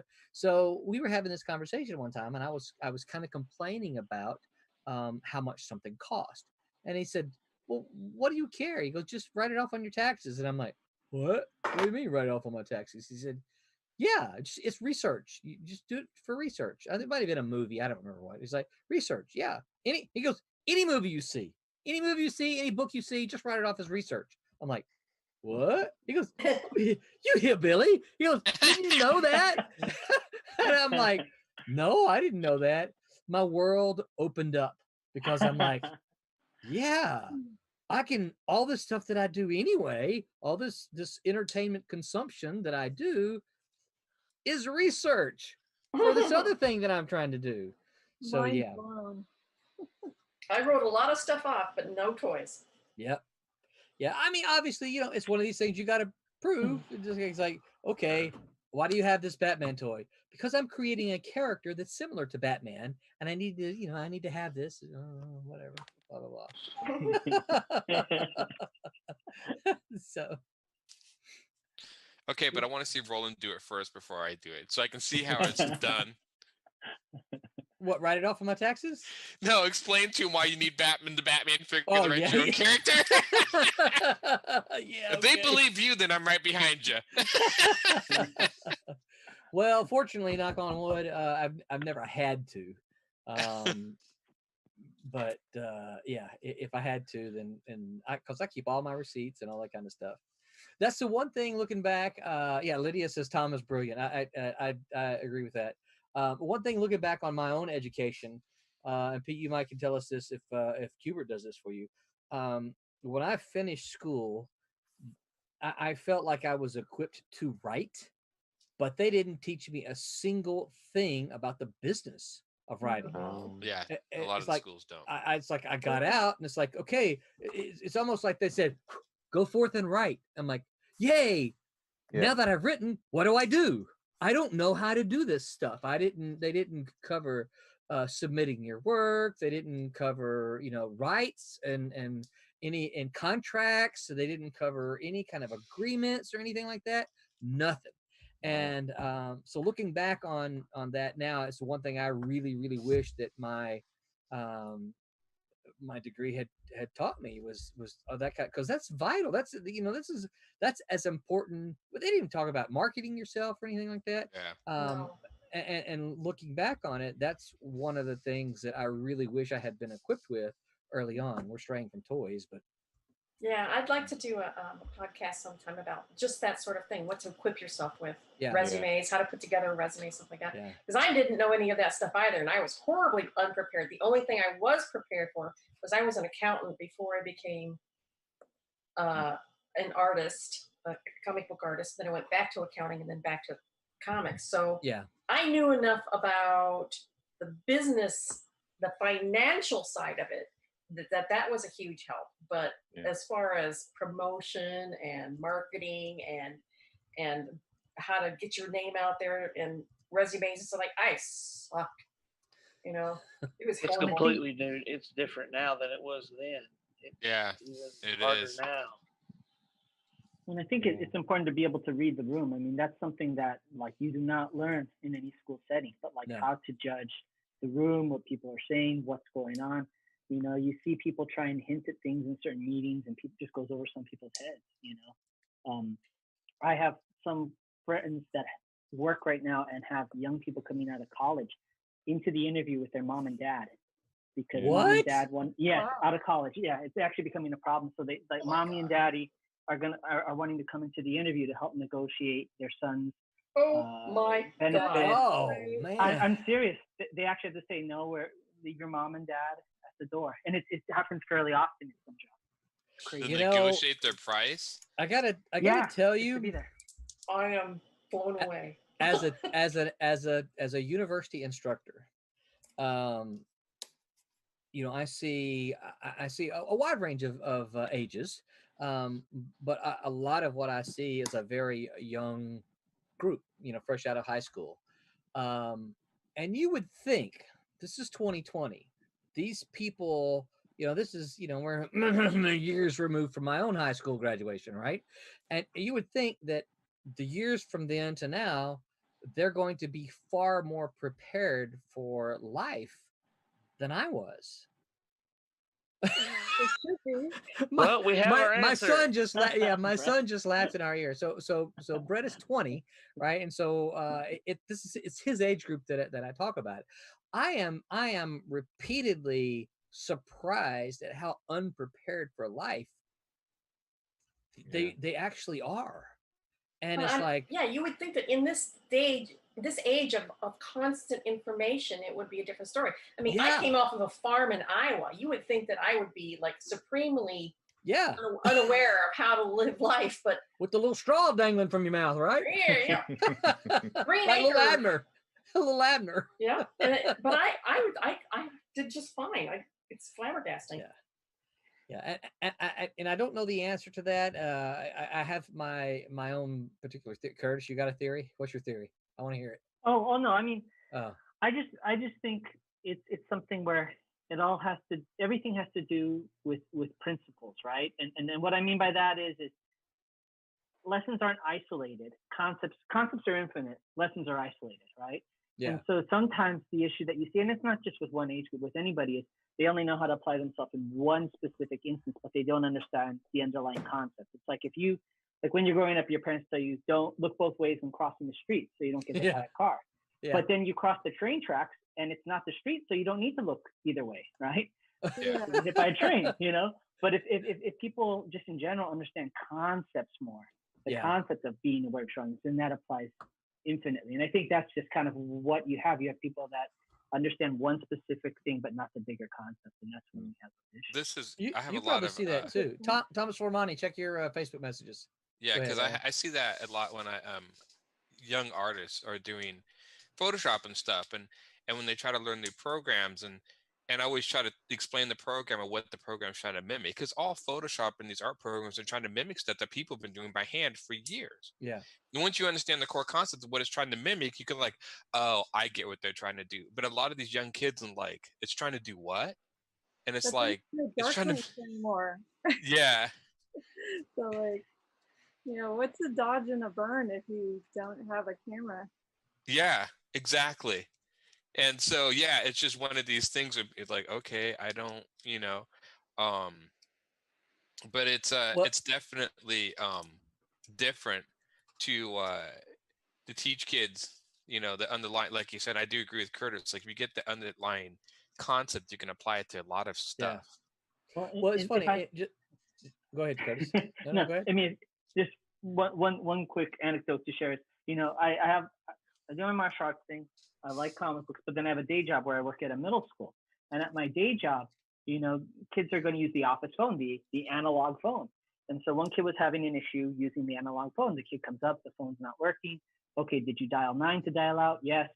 Finally, okay, fine. I get up out of my seat. Let's see how you're doing it. So I go over, the kid goes over to the phone on the wall, picks it up, dials the number, then hits the receiver and hangs up on himself.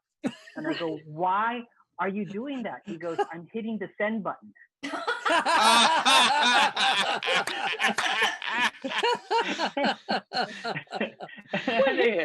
There is no send button. You can't pick up an analog phone and go like, hey Siri, search for this. It works differently. So again, concept. Yeah. Wow. That's hilarious. Yeah, that's great. Yeah, I've never heard. I mean, I used to teach. I tutored fine arts and the artists too, and I used to have students come in. They're always looking for the secret. What's the secret to make me better? And I try to explain these concepts. Like, no, just tell me what I need to do to better. And I'm like, practice. These are underlying concepts that apply to everything. Grasp these, and they would just kind of walk away confused. He didn't give me the answer. I'm like, well, I did. Yeah. You just not seeing it. Yeah. You didn't like it. Yeah. Yeah. Well, and it's funny, it is funny because I do see it. Curtis, you probably see a lot of this as students for martial arts.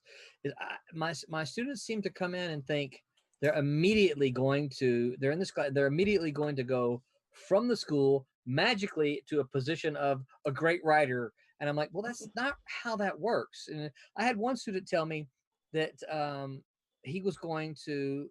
I teach senior. My class is senior level, so they're about 4 months from graduation when they come to me. And I had one student one time tell me that we were talking, and he said, after I graduate, I'm going to do this, right? And I'm like, why are you waiting until you graduate? Well, I'll have my diploma then, and then they'll hire me. I'm like, that's not the way that works. I'm like, you've got to show them.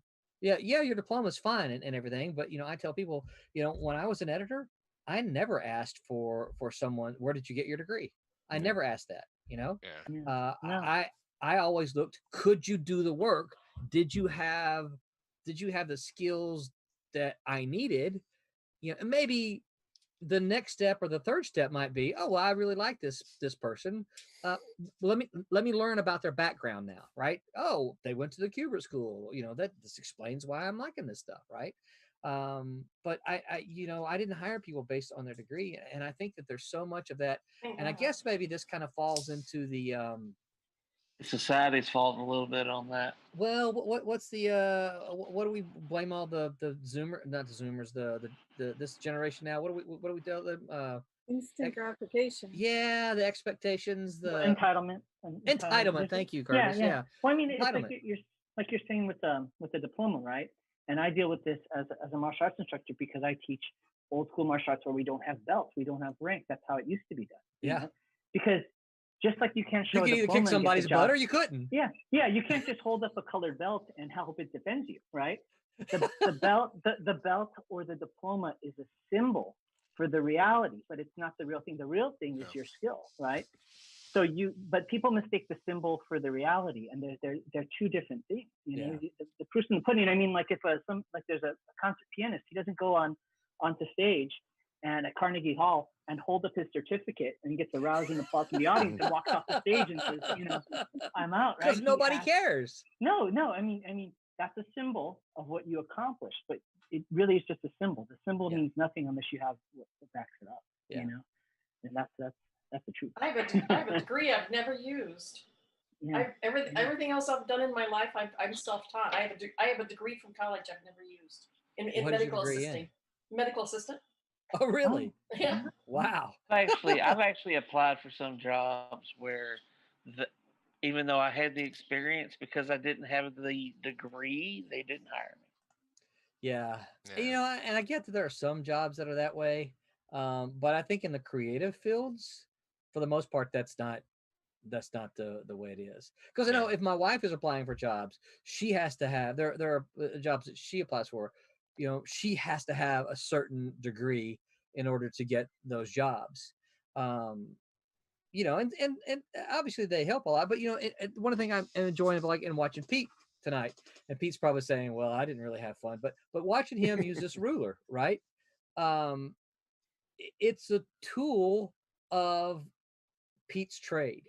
Now, I don't know if putting a ruler, because I don't do it, I don't know if putting a ruler and putting your pencil on that ruler and drawing these straight lines is a whole lot of fun. But in watching Pete do it, now I look at the image on the screen, and I'm like, wow, that looks really good. But you guys would be surprised, and Curtis, you probably saw a whole bunch of them too. You would be surprised at the number of art submissions we got from artists who wanted to draw that didn't use tools. You'd see all these, you know, buildings were like, they just freehanded that. And like, what the heck? Why didn't you use a ruler? You know, you don't need a degree to learn that. You know, heck, I got a ruler right here. You know, it's like, why didn't you use a ruler? It's one of your tools. It's like saying the carpenter would go to build something and not use his level because he just eyeballed it. You know, so I enjoy seeing like Pete do this because you see him use the tools, right? But so many artists, so many younger artists, I should say, I don't know if it's younger or not, but as an editor, when we used to do all the portfolio reviews, you saw a lot of samples with, you know, French curves. Hey, wow, I love French curves. Dude, use a French curve. Come on. Yeah. You can't eyeball that. I had teachers that would like test their how I never got this. They would how professional they are by what tools they didn't use in Photoshop, and this was just so stupid.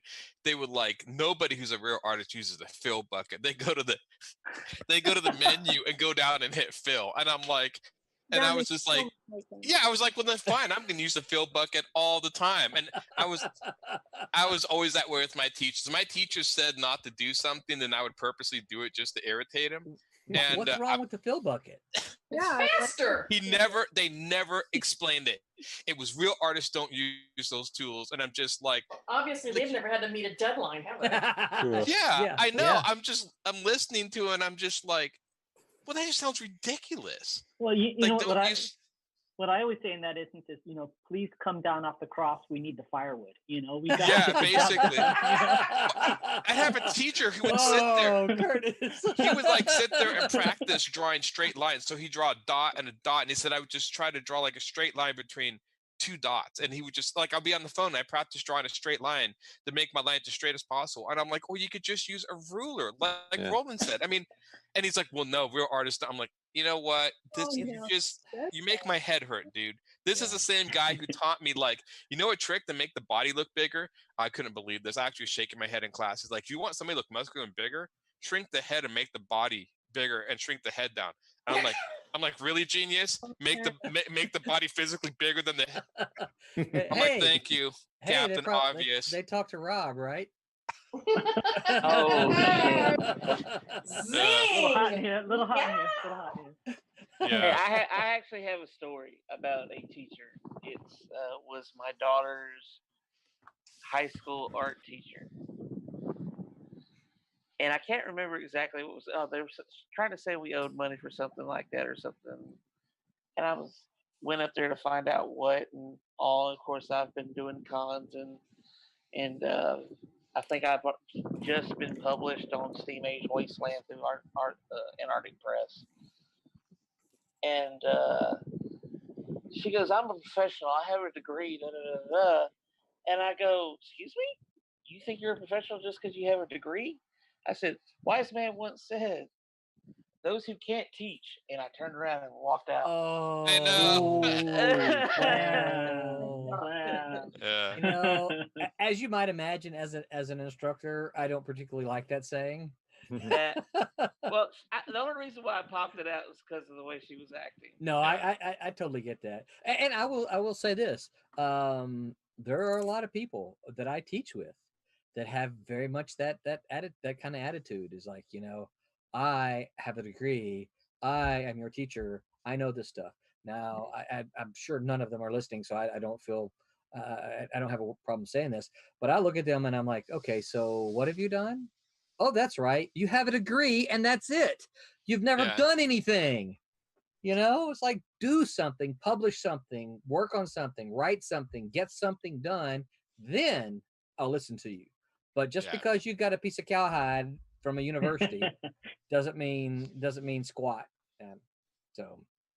Then I was I started to learn teachers are just people, and so you could take what take what works for you, and then kind of leave the rest. Yeah. But well, and that's the same thing I say about criticism as well. When you get criticism, even if it's all negative, there's you have to learn. And negative stuff is hard to hear, right? But there's generally a germ of truth in it that even if the critiquer doesn't know how to say it tactfully, or they don't know how to put it in, there's generally a germ or a kernel of some truth there. So the worst thing you can do is get angry at the critiquer for saying bad things about your work, and instead say thank you, and then try to figure out, okay, I don't like what they said, but what was the root of what they said? What is that kernel? What is that germ that they were trying to say, but they didn't say it effectively, Right. That was something I had to learn early on. Oh, My first critique was horrible. Yeah. Can you Oh, remember? I've had it really bad. I had one guy tell me to go back to art school. It took me a while, and I couldn't figure out. But I remember I showed him, like, the book I showed him was very cartoon, very stylized, and he was a former apparently he's an editor at DC who had been laid off, which made me very suspect. I'm like, okay, but he said, no, this is horrible. You want to work in comics, and he gestured to like this Batman comic, and I'm like, well, yeah, I want to work in comics, but I don't want to draw Batman. Yeah. Like that, and that's where his flaw, the disconnect between our communication is. He's thinking, well, you want to draw superheroes, and I'm like, well, no, not necessarily. I mean, I want to draw there's lots of other stuff. Yeah. And so I think that was kind of a disconnect. So I didn't take what he said personally, but he was a little suspect of a guy. I don't know. There was something apparently said I own Oni comics, and maybe he did. I don't know. Whoa. I never looked at him. I just remember he was very kind of seemed very kind of belligerent a little bit towards me, and I was like, okay. We can probably guess who that is. You might be able to. Yeah, I mean. Yeah. Now you have to take your negative criticisms and pick them apart dispassionately. Yeah. Take the emotion. Take the emotion out of it. Examine what they said. Yeah. Look at your stuff and say, did he have a point? Yeah. Yeah. It's hard to do, but you have to do that. It is hard to do. In my case, it was, what did she mean? Trying to understand what she was saying. Yeah, who the person who gave me your critique. Now, was this the teacher, or was this a comic book person? This was a comic book person. Okay. This is one of the few female inkers in comics that did a critique on me. Barbara. Sorry, that was easy. It wasn't Barbara. Barbara's like, I remember John now. It was Diana Greenlay. I don't even know that name. I don't either. She's done some stuff. I can't remember everything she did. She even did some stuff for the Deadpool movie, poster-wise, stuff like that. But interesting. yeah, she did a critique on me, and I was like, "Holy crap!" I just got destroyed. Yeah, see, I had to sit back. I had to sit back for a day and like process it. Reevaluate your life. Hey, oh man, I'm like, how does she know I use this? She's here watching me doing this. See, when I do critiques, I will try to be honest, but I will also point out the good things that people Yeah. do. Yeah. Because you can't crush them completely. You Oh, gotta yeah, give yeah, some yeah. hope. No. Yeah. I still talk to her after I processed it and I did and kind of went through everything. I knew what she meant and what she was meaning. So You gotta I can tell see people what they're doing right too. I can see thanked her. Barbara's good compliment. You got the ink on the paper. Congratulations. You Well, can this probably is really say that nice and about some black. of my early inks. Some of my early inks were horrible. I always Oh, Yeah, yeah. but you know what? That's I mean, that's the way it starts, right? Yeah. You know, I don't know if Tommy is still listening, but I love to tell the story about Thomas Formonti. In that, and Tommy's probably going to get tired of me telling it because I tell it frequently so much. Because what happened is, you know, back when I first got in, I got in with you know, Mitch Bird and Stephen Butler, doing Cat and Mouse, and Stephen and I were roommates. This is just after I graduated college. Stephen and I were roommates. Tommy was kind of in the same circles as us, but he would come to our house and show us inking samples. They were terrible. I mean, they were horrible. And but he would come. And Tommy knows this. He knows that. Tommy knows I love him. I can't look at my first stuff. Oh my god. Well, but to think about it, he would come like every week or every other week. I mean, like clockwork. And of course, you know Tommy's a great guy, right? So he'd come, hey, you got any more pages for me? And of course, you know, we'd have photocopies for him. He would take those photocopies. He would leave, and you know, he would come back the very next week having inked those pages. And you know, Stephen Butler mostly would do it, but you know, I would sit down with him and talk about it, his stuff as well. And he just like clockwork, he would come back. And one time he just stopped coming.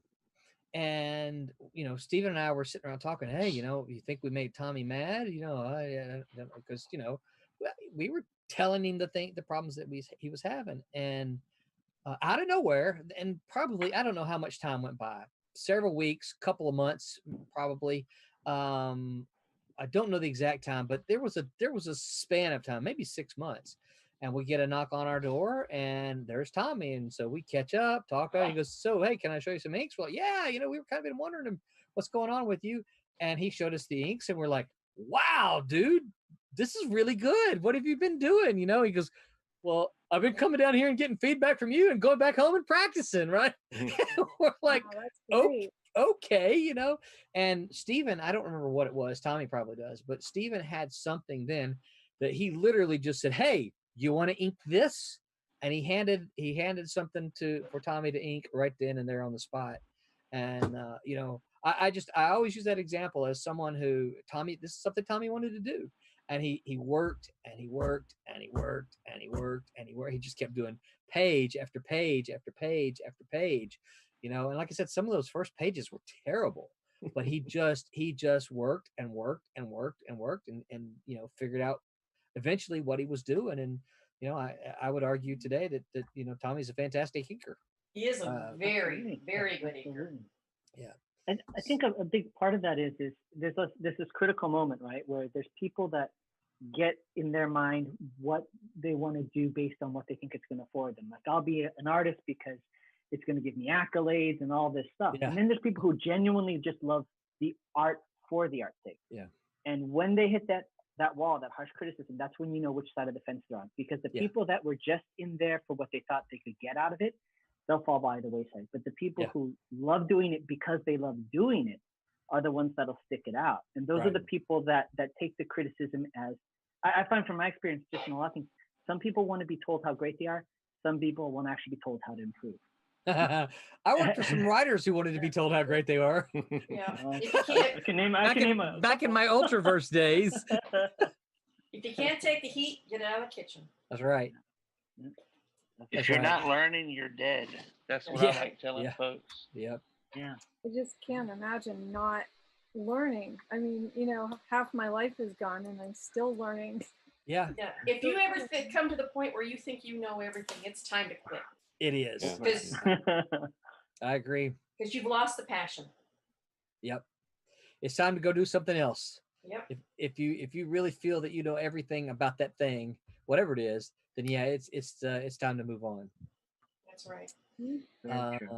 All right. Well, it's 10:50. It's time to kind of wrap this up. So, Roberta, it's been fun to kind of watch you color there.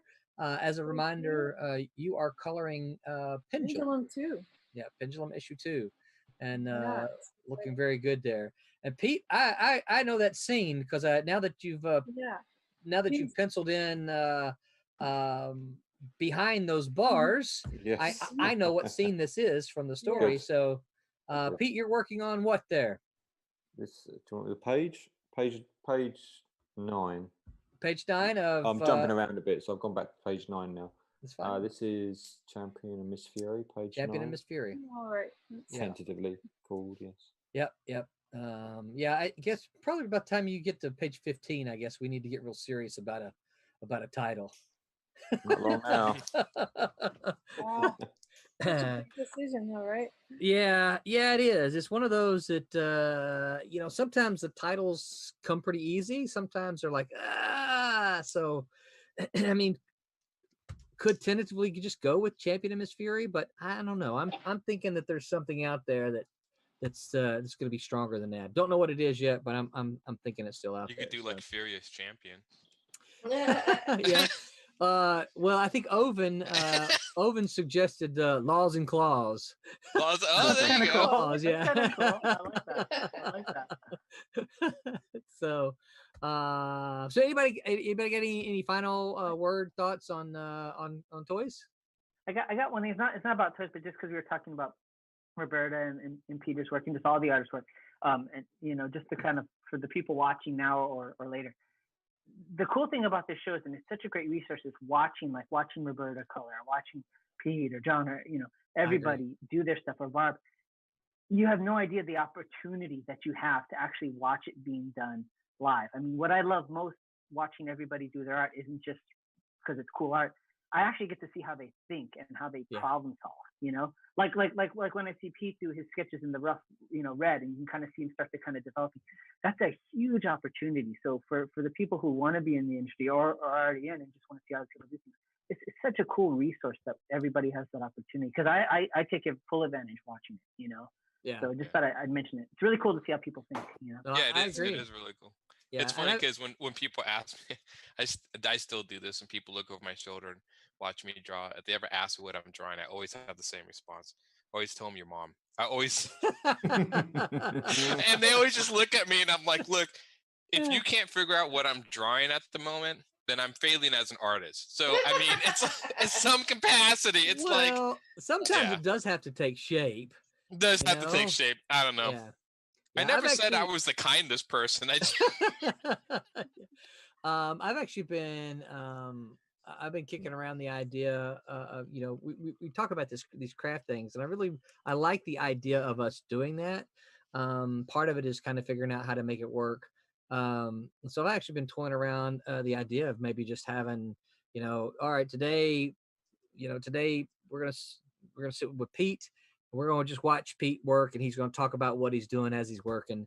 And, instead of having a all the pencilers show up kind of thing, is do one at a time. Here's Pete. Here's how Pete does it. Okay. The next time we do a penciler, well here's Aaron. Here's how Aaron tackles penciling and how he, lays out the page and that kind of thing. So because part of what Curtis was saying, part of what I like about what I've liked about the past craft shows is that you've seen different artists tackle things in a different way. And I like that because I think it reinforces the idea that there's not just one way to skin a cat, right? I mean, you can, as long as you get it done, that's really kind of what matters. Yeah. So. Yeah, you could do that for anchors and stuff too. I mean, I'd be curious to see. I mean, I can almost see this coming from Barbara, like her ideas of traditional inking versus digital inking. So she's getting the digital inking, like the benefits and Crap, negatives. we That didn't might be put kind of Barb up tonight. interesting. Well, I can tell you one Damn it, thing come in. from my experience because I came from Northridge University Mhm. and learned painting, learned illustration, did Oh no yeah, computers, just the one I bought at home that I played around with. So when I was in Malibu, they're like, this was the infancy of Photoshop. Yeah, Not yeah, exactly like everyone's program. So the people that worked on it did photo retouching, not art. yeah. So Y'all use like Photoshop 2.0, didn't you? yeah, Yeah. with 2.5. Okay. 2.5 and then 3. Wow. We stuck with 3 for a long time. I have found So, yeah, digital we much started faster. out- yeah. Yeah. I mean, if Yeah. the computers were as fast as we thought, that would have been better. I know that, Yeah. technologically it had to catch up with itself, but Yeah. what I found absolutely fascinating was that I did these acrylics in school and I could have the same exact look on my digital image. I'm like, that's my style still. That's weird. Yeah. Yeah. It's still Yeah. there, like translated. It's just figuring out how to use the tools of Photoshop. Yeah. You know? Yeah. Yeah. Yeah, you can mimic just about anything, I guess, on Photoshop if you know how to use the tools, right? You can. Well, I use Malibu as the example of I learned Photoshop well enough on my own, but I learned what's faster with Yeah. Malibu. Yeah. Yeah. Yeah. And I think it's funny that you say that because I think one of the things that one of the most difficult things for young artists to learn, well, and I know a couple of seasoned artists too, is to how to make it happen faster, right? We were talking to an artist recently, and he was doing his pages, and he had these great big areas of black, and he was literally shading in all these blacks, and I'm like, dude, put an X there, let the inker do it. Like you don't need all of that because I can imagine you would, Pete showing the X's there, yeah. Yeah. Tool. And then there's this big brush that I have that does it faster. Right, and that's it. I mean, this is one of those things. It's like, if Pete would sit there and do all that, I don't know how long that would take, but you're looking at least probably 5 minutes to shade all that in. Is you just sitting there shading that in? I was like, good grief, come on. I love the fill tool on this. My big black areas. I love the fill tool. That works great. So tell me, Barbara, since you're an inker, did you ever, and John too, did you ever get just to mess with the inker actually instead of filling in the blocks, just inking the X and sending it back to him? No. Just to see what they'd say. That's cruel, Aaron. Oh no. Wasn't that brave? Well, there was an X there, so I just inked it. Just inked the X. Was never that brave, no. No. I don't know. Maybe we'll find out here at like page 10 on Fire Rush number 2. Fire Rush, we'll find out. Yeah. Which are these X's? I value having my job. Says John the inker to Aaron the penciler. All right, guys. Well, let's go around the row here and tell everybody where they can find you online. Curtis, we'll start with you. Where can everybody find you on the interwebs? Sure. You can find me on Facebook. It's Curtis Fujita, Curtis with a K. And you can also find me on Instagram and YouTube through my martial arts school. That's Tiger Crane 805, and also on Facebook, Tiger Crane Kung Fu. That's where you can find Now, are you still making new training videos? Yes. Every week I'm doing. Thank you for the lead-in. Every week I'm putting out a new video showing part of our online program. We're doing an online program now, so if you want to learn Kung Fu or Tai Chi, we have a cool online program with multiple components, and it's pretty neat. We actually got a guy from Africa contacting me, and a guy from Australia. So, cool. I'm hoping to get my first international student. Sweet. So Canada, you're closest. Canada, I'm waiting for you. You're first. That's right. Cool. Very cool. Well, congratulations on that, Curtis. Thank you. Barb, what about you? Where can folks find you on the interwebs? All right, I show this every time, but people have Here it trouble comes. People have problems with my last name. That's how it's spelled. Kaelberg, Kaalberg. You can find me on Twitter, Instagram, and Facebook under that name. I'm the only Barbara Kilberg on the interwebs. So Yeah. People occasionally ask me, like at a show, how to say your name, and I always say kale, like the like Yep. the nasty green leaf you eat. Yep. It's kale like that. But I know sometimes, Barb, and of course you know how much I love you, so I'm assuming that I get forgiveness. Sometimes I actually say Calberg, like Cal. I know your name. I mean, I know it, but it's the Mississippi coming out in me sometimes. Like, yeah, Barb Calberg. No, it's Kalberg. I know that. Yeah, well, I think it probably originally was supposed to be Kahlberg, but when they moved to America, they probably Americanized it. I don't know; it's my married name. But yeah, I've been called blame the hubby, Kaltenberg, right? and Kaltenberg, Kahlberg, Kalberg, and everything in between. So a lot of people miss that it's 2 A's in there, though. So Yeah. I try to show my spelling. Pete, what about you? Where can folks find you on the interwebs? Oh, it's very simple. It's Peter Clinton Art, and that's the same on Instagram, Twitter, Facebook. Instagram is the best place to go. Okay. Just bump my followers up. But no, that has all the links to pretty much everything else I do on there, including my Room 23 comics with The Last Witchfinder and my webtoons. Cool. And you get all the teasers from Champion and Miss Fury on Instagram. Sweet. Oh, cool. Yeah, I need to. There's just so many. I need to go there more often, but I don't. John, what about you, Mr. Vampire? Where can we find you online?